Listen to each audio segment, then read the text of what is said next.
Hello! Hi! Welcome! Nice to meet you. Nice to meet you. Hi! So, ano tawag ko sa'yo? Jonah? Miss Jo? Opo. Yung childhood ko kasi, hindi siya ganun kasaya. So, for my whole childhood po, ang ginagawa lang ng daddy ko is umiinom, tapos pagkagabi, bubugbugin niya na si mami. Akala po kasi namin normal na sinasaktan ng lalaki yung babae. Ang sinasabi niya po sa amin kasi ayaw niya daw po masabihan kami or ayaw niya pong lumaki kami na broken family. Pero noong time na hindi ko nakikita yung reason kung bakit siya kailangan magstay. Kasi dumating po sa point na binubugbog po siya. Pagbukas namin ng pinto, nakahandusay na siya.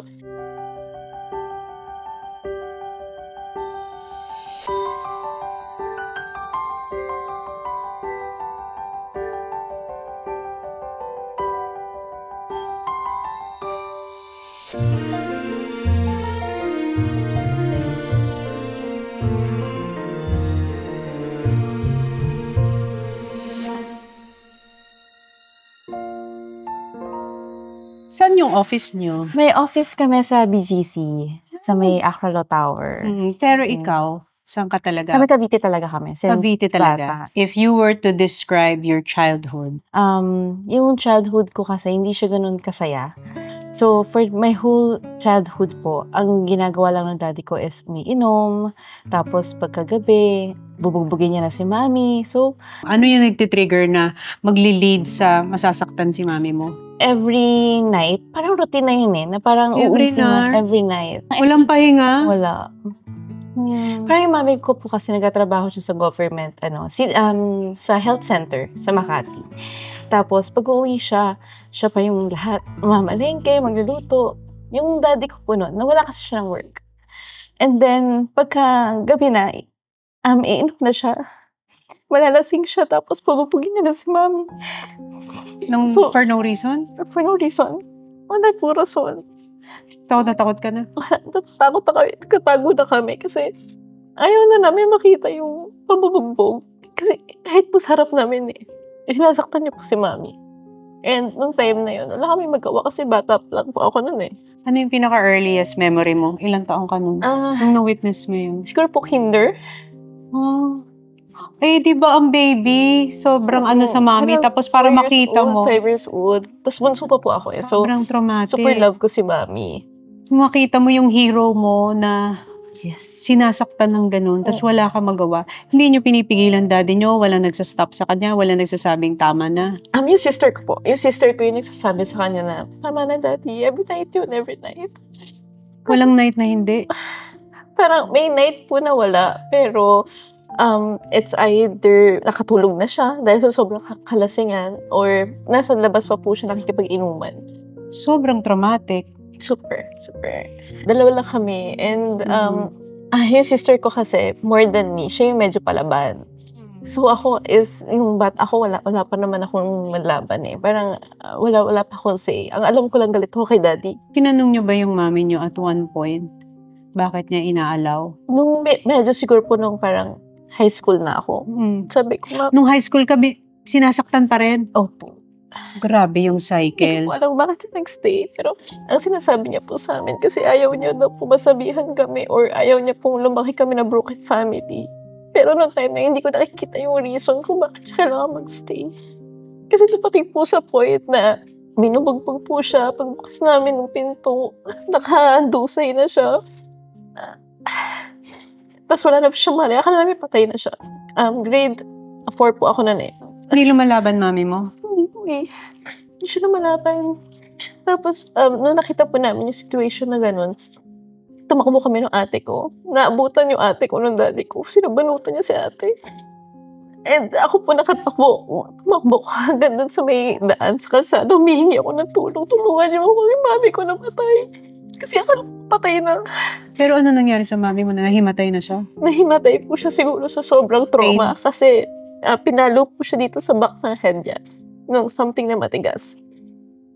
Tapos, nirescue po kami ng mga kapitbahay namin. Pagpasok po nila sa bahay, pagkakita kay daddy, sobrang agitated si daddy nun. Parang tatlong lalaki po ipigil. Walang makapigil sa kanya. Tapos yun na po yung time na parang nalaman po nung lolo ko sa probinsya. Lumuwas po sila that night. Pinakulong po nila si daddy. Tapos dinampot po ng mga pulis si daddy no time na yun. Grabe, ilang years yung parang you're living in hell. Yes. Every night, like even Christmas, New Year, Valentine's, birthday. Yes. There are really marriages that are still together because the woman chooses to forgive the husband. Totoo po. And si mami lagi niya po sinasabi sa amin kahit ginaganon siya na huwag niyo tatanggalin yung respect sa daddy niyo. Nag-aaway kami pero sa amin lang to. Mahal kayo ng daddy mo. Ang bait ng mami mo. Sobra po. Sabi ko nga, hindi ko kaya mapatayan yung kamaitan niya. Alam mo, yan yung mga stories when you talk about your childhood na kahit malaki ka na. It's the inner child that's still crying inside of you. Parang wala siyang time pag hindi to na bring up. Hindi ako pwede hindi umiyak. Right now, I'm sure ang dami mong question in your head. Bakit nagstay ang mami mo? Pero pag tinanong mo siya, Kali magkakaroon daw kami ng pamilya, ayaw daw po niya kaming matahin nung pamilya ng lalaki na wala akong tatay. So she stayed for us. Stayed for the kids, even in pain. Oh, grabe yung sacrifice. So, grabe yung pagmamahal mo sa mami mo. Sobra. Sobrang mahal na mahal ko po siya. Sa daddy mo. Actually, kay daddy po, wala na po kasi siya. Namatay na po siya 2012. Napatawad mo na siya. Napatawad ko po siya. Ay, ang hirap nun. Napatawad ko po siya. Paano mo mapapatawad ang isang tao na sobrang trauma ang binigay sa'yo nung bata ka? Siguro po yung upbringing ni mami na wag kami magtatanim ng galit kay daddy. Ang bait ng mami. Ibigay yung respect na dapat ibigay sa kanya. Tsaka pinarealize po sa amin ni mami na may mga pinagdadaanan si daddy wala nakakaintindi sa kanya. Na tayo lang yung nakakaintindi sa kanya kaya kailangan natin mag-stick together. 2012, nung nawala si daddy mo. 2012 po. Nagkaroon ba kayo ng maayos na pag-uusap? Nasabi mo ba yun, like, face-to-face sa kanya na, Daddy, you made my childhood like this, a nightmare, or I forgive you? But may ganun ba? Wala po. Yun yung isang regret na talagang pinagsisihan ko until to this day. Kasi nung bago po siya mamatay, nag-barko na po ako nun eh. Naging casino dealer po ako. Nung nasa barko po ako, parang 2 months pa lang po akong nakasampa sa barko. Namatay na po siya. Hindi ko siya nakausap. Hindi ko nasabi, mahal kita. Hindi ko nasabi na pinapatawad na kita. Pero deep inside myself, pinapatawad ko siya. It's just that hindi nakarating sa kanya yung message na yung bago siya tuwala. And I don't know why, kahit na ganun po yung nangyari sa childhood namin. Kami po ng sister ko, mahal na mahal siya. To the point po na kahit nangyari po yung mga ganung bagay, parang hindi po namin kaya siyang tiisin. Nung lumalaki ka, ano ang nabago sa'yo sa pagtingin mo sa mga lalaki? Parang hindi po ako naniniwala sa happy marriage, tsaka happy family. Parang nung time po na mag-boyfriend pa lang po kami ng husband ko ngayon, tinanong ko siya, nananakit ka ba ng babae? Kasi kung mananakit po siya ng babae, I won't settle. Hindi po ako magpapakasal. And yung sister ko po, parang late din siya nakapag-asawa kasi wala siyang tiwala sa mga lalaki. Dahil dun sa lalim ng sugat Yeah. na na-inflict ng daddy. Akala po kasi namin normal na sinasaktan ng lalaki yung babae. Hindi yun normal. Oo. It's a very unhealthy and toxic environment for the kids. Pero syempre pag bata ka, walang sayang bata. Yes. So growing up, ano ang naging motivation mo to work hard? Dati po kasi talaga, wala kaming pera. Wala kaming pera to the point na sa mga exams, naka-promissory note ako, nag-exam na yung mga classmate ko, tapos ako nakapila pa sa promissory note, tapos may times pa po na kailangan ng libro, parang required siya yung libro, pero wala po akong libro, so nahihiram po ako sa kabilang section sa mga friends ko ng libro. Tapos nabully pa po ako nun kasi wala daw akong pambili ng libro. Yung libro po is parang 100 plus pesos. Hindi mo pa mabili. No. Time na yun. So, parang naging motivation sa akin yun na one day, kakabili ako ng libro. Ganun pa lang po kaliit yung mindset ko dati. Kasi nang time na yun, ang mami mo lang nagtatrabaho. Yes, opo. Kulang na kulang. Opo. Tapos yung vices pa ni daddy. Sino provide niya? Grabe talaga ang mami mo. Pag hindi po niya nabilan or kulang yung pera namin, bububugin na po siya. What do you remember na age nag-start ka na talagang, sige magtatrabaho ako, tutulong na ako sa pamilya? Elementary pa lang, gusto ko nang tumulong kay mami. Naalala ko pupunta akong palengke, bibili ako ng mga ipit-ipit na maliliit, bibenta ko siya sa school, kinabukasan may pambaon na ako yung kinita. Tapos after school, bibili ulit ako sa palengke, kung ano po yung mabenta ko, may candy. Sa Cavite po kasi may tinatawag kaming tahong chips. So binibenta rin po yun. The whole time po talaga, nakikita ko na yun yung parang kailangan kong tumulong kasi kung hindi ako makakapasok. Wala akong baon. Paano yung kapatid mo? Ganun na din? Yes, maaga po siya nag-work. So, nung parang high school pa lang po siya or pa-college, nagmo-model po siya, modeling. Naalala ko po na parang nag-VTR, VTR for commercial.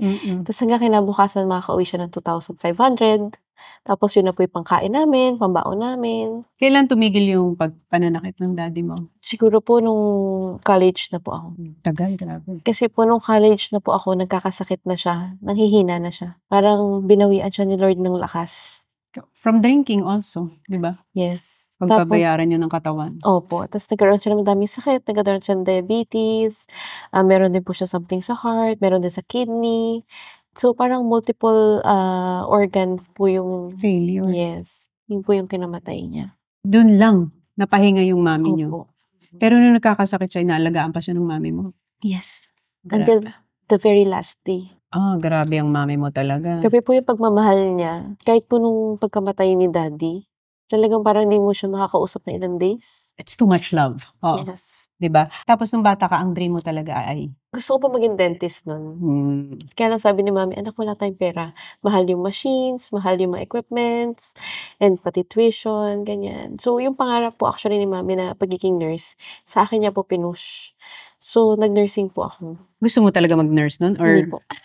gusto lang kasi ni mami? Yes. Opo. So, nakatapos ka? Yes, opo. So, certified nurse ka talaga? Yes, opo. Pero paano to nag-lead sa pagiging CEO mo ngayon sa business mo? Actually, nung after po ng board exam, tinry kong mag-duty sa hemodialysis for 6 months. Tapos parang hindi ko po talaga siya feel kasi nagkakaroon ako ng anxiety and depression pag namamatayan ako ng pasyente. Tapos, ang dami ko tinry. Nung una, nag-med rep ako, medical representative. Sabi ko, hindi pang sa akin. And then, after that, nag-online casino ako sa Makati. Grabe, pinasok mo din yun. Pinasok ko po kasi malaking sweldo. Since mayroon na po akong experience sa online casino, nag-apply ako sa Barco and then natanggap. And then, 8 to 10 months lang yung kontrata ko, bumaba ako. And then, eventually, nung pagbaba ko ng Barco, meron pong kaibigan yung ate ko. FA na po kasi siya noon, flight attendant na siya. Wow. Yes. Tapos, sobrang dami kong pimples. Siguro dahil sa, yung iba po kasi salt air, tapos yung sa loob yung shower, yung water. Sobrang dami kong pimples. Hindi ako pwedeng umakyat na rin or mag-onboard sa barko kasi kailangan kong ipa-heal. So, wala na talaga akong choice. And then, meron pinatry sa akin yung friend and sister ko na sabon. Itong sabon na to, parang siyang honey oatmeal soap. Nung tinry ko siya, umukay yung skin ko. So, ang dami nagkatanong, yung mga friends ko, relatives ko, sabi niya, ano ginamit mong sabon? Bakit bigla ka? Sobrang dami, Miss Tony. Tapos, bakit sobrang biglang ganda ng skin mo? Ganyan. And then, sinabi ko sa kanila, binibenta mo. So, that was the light bulb, parang idea, parang, bakit hindi ko ibenta? Kasi ikaw yung living testimony na nag-work sa'yo, di ba? Pero, like 100% wala akong idea about business, ganyan. Binenta ko lang. Like, nag-mark up lang ako ng konti. And then, binenta ko. And then, lumago siya. Ang daming nagtatanong. Yes. Saan ka nag-start? Facebook? Facebook. Ang galing, no? Kasi yung minsan akala mo problem, solution pala, and business idea that can really change your life. Yung akala mo, ano ba tong problemang to? Yes. So, it started from there. Yes. Opo. Paano mo naramdaman na parang shocks? Ito na ata ang Yes. falling Opo. Yung mga distributors na parang nag-create po ako ng structure na, sige, lagyan natin ng ilang tiers para kumikita kayo sa mga distributors nyo, ganyan. So, lumalaki yung demand. So, nung umu-order po ako doon mismo sa friend ng ate ko, sabi niya, hindi ko na kayang ibigay, Jonah, yung laki ng orders mo kasi hindi na ako nakakalipad masyado ng Manila. Parang ano po, FA pa rin po siya at that time. So, binigay niya po sa akin yung manufacturer. Dito mo siya kunin. Ganitong preso ko siya nakukuha. So, that time po, nakuha ko siya na mas mababa. So, mas lumaki yung profit ko, mas na-expand ko yung business. Ano yung unang gulat na light bulb na, oh, shucks. Ito na ata ang business na para sa akin. Nung kumita po ako ng 50,000. 50,000. In a month. Yes, in a month. So, parang sa akin, super laki po nung Oo. 50,000. Kasi Tsaka ilang taong ka nun? Parang 21 po. Oh, diba? Mm. Pero yung gano'n na parang, wow, light bulb moment na yun. Yes. Parang ito na ata yung calling ko. Ito na ata yung business para sa akin. So, pinush mo. Una lahat, ikaw ang parang one man lahat. Yes. Diba? Ako po lahat. Tapos, eventually, sabi ko, parang hindi ko na kaya. Hindi na ako nakakatulog, ganyan. Kasi pagka uwi ko, minsan meeting kami with manufacturer. Pag uwi ko, magsasagot pa ako ng mga messages sa Facebook.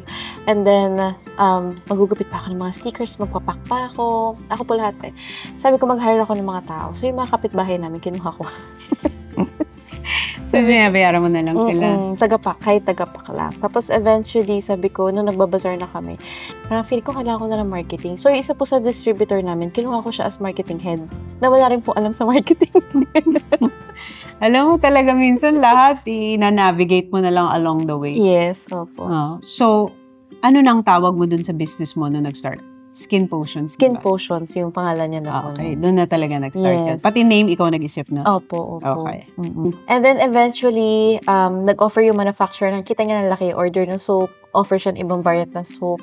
Tapos, yung mga tao, yung mga customers, naghahanap na, wala ka bang serum? Wala ka bang sunscreen? Wala ka bang night cream? So, nagpa-develop po ako. Para lumaki ng 50,000, yung kita mo, ibig sabihin nun, effective yung product mo. Yes. So, ganun nag-start yung sa'yo. Kasi kung ang isang product is very effective, Yes. Yung word of mouth marketing po talaga yung siya na ang magpapasikat doon.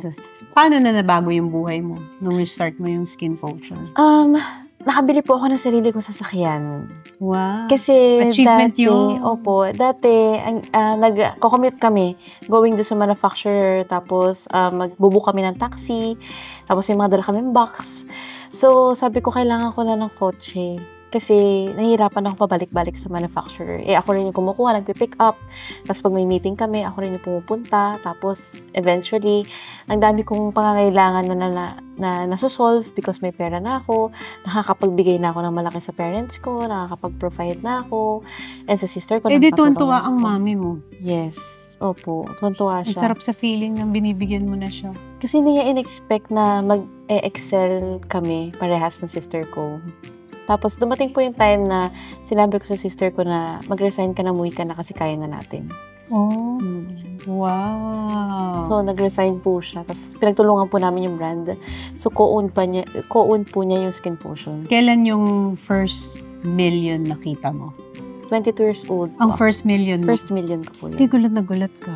Wow. Pagka nakikita ko po yung bank account ko, kinikilig ako. Diba? Ay, alam mo, totoo yun. Kaka-proud Yes. na nagawa mo yun for yourself with the help of everything that you have been through. Pero feeling ko, ang pinakamalaking motivation mo kung bakit ka nagpursige, yung pagmamahal mo sa mami mo. Totoo po yan. Because you wanted to give her the life she deserves. Dahil yung ilang years na paghihirap, pagtitiis. Parang sa akin po kasi parang hindi niya deserve yung nangyari sa kanya. Kasi sobrang buti ng puso niya. Pero 2020, naging challenging year yun sa'yo, diba? So, nung pandemic po, since ang naging structure na kasi namin eventually sa mga malls na kami.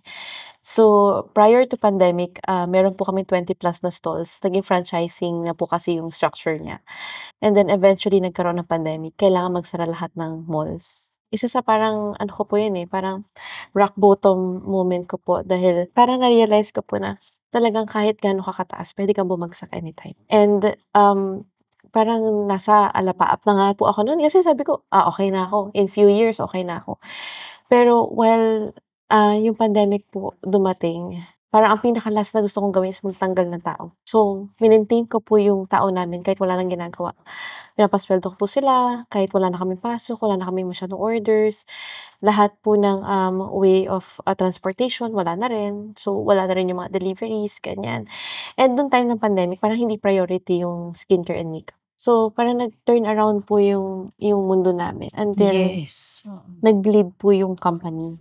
So, nung time po na yun, meron po akong dine-develop na parang brand kasi ako na po yung nagde-develop yun. Sabi nung asawa ko, baka mamaya hindi na naman mag-click or bumagsak na naman like Skin Potion. Sabi ko, I know, sabi ko, tutulungan tayo ni Lord, igagaya tayo ni Lord kasi this is going to be one of the business na tutulong sa mga taong natanggalan ng trabaho ng pandemic. And eventually, nag-launch po kami skincare brand, Dear Face. Nag-start kami sa skincare sets and then soaps and then mga serums and facial wash. Nung una po, parang ang bagal. So, parang sabi namin, parang hindi siya mag-work. Pero I didn't stop. We didn't stop. Parang sabi ko, hindi, bibigyan tayo ng Lord ng tamang wisdom and guidance para ma-push through natin to. And then, nag-develop kami ng product. Nung nag-develop kami ng product, sabi ko, I think this is it. Parang ito yun. Parang ginay talaga ni Lord na i-launch natin yan. So, nilaunch po namin yan. Ang product na yun ay beauty milk. Iniinom siya. Yes, iniinom Ang siya. effect niya, if you drink it, is Mabuboost yung immune system mo at the same time may collagen siya. So, yun pa yung parang naging flagship product talaga namin. yun ang nagtaguyod sa company uli. Yun talaga. Paano siya sumikat? Word of mouth uli? Nahuli ako sa TikTok that time. Parang sabi ko, parang hindi ko maaral tong TikTok. Ayoko sumayaw. Oo. So sabi ko parang yung mga brands nagla-live na sila sa TikTok, ganyan. Sabi ko hindi ko kaya kasi hindi naman talaga ako ganun na tao. Like, parang ako ambivert eh. Pero hindi ko kaya mag-content. Hindi ako content creator, hindi ako influencer. So hindi ko alam kung paano ko ibebenta. Pero yung mga distributors na dati nagtiwala sa Skin Potions, pumasok sila sa Dear Face. Nagtiwala sila ulit sa Dear Face. And binenta nila yon. And through them, lumago po yung negosyo. So ngayon meron ka ng 5,000 distributors? Meron na po, 5,000 Wow. worldwide. Can you imagine from someone na nursing ang tinapos, nagbarko, walang background sa business, all you had was an idea. Yes. Idea, belief, and faith. Tapos from naging successful, bumagsak, tapos naging successful ulit. For me kasi, meron po talagang, yung hashtag po namin sa Dear Face is Glow by God. So, I really dedicate the business po kay Lord. And ang prayers ko po until this day is, Lord, make me an instrument of your love. Make me a channel of your grace. And make me a channel of your blessings. Because I believe na this is my mission on earth. And hindi lang po siya superficial na CEO eh. Parang, I can call myself CEO, but it's a deeper meaning for me. Like, gusto ko po tumulong sa mga tao. Gusto ko mabigyan sila ng kabuhayan. Kasi if it's not the structure that we are using right now, which is the distributorship, pwede ko pong i-retail eh. Pwede ko suluhin. Pero hindi po eh. Parang gusto ko talaga na madaming taong mabago yung buhay because of Dear Face. And maniwala sila kay Lord dahil si Dear Face ay instrument na pagmamahal ng Lord. Kasi may mga tao po nawawala ng pag-asa sa buhay. Tapos I want na parang ang naging vision po namin, gusto namin pag na-touch ni Dear Face yung buhay nila, bumalik yung love and faith nila kay Lord.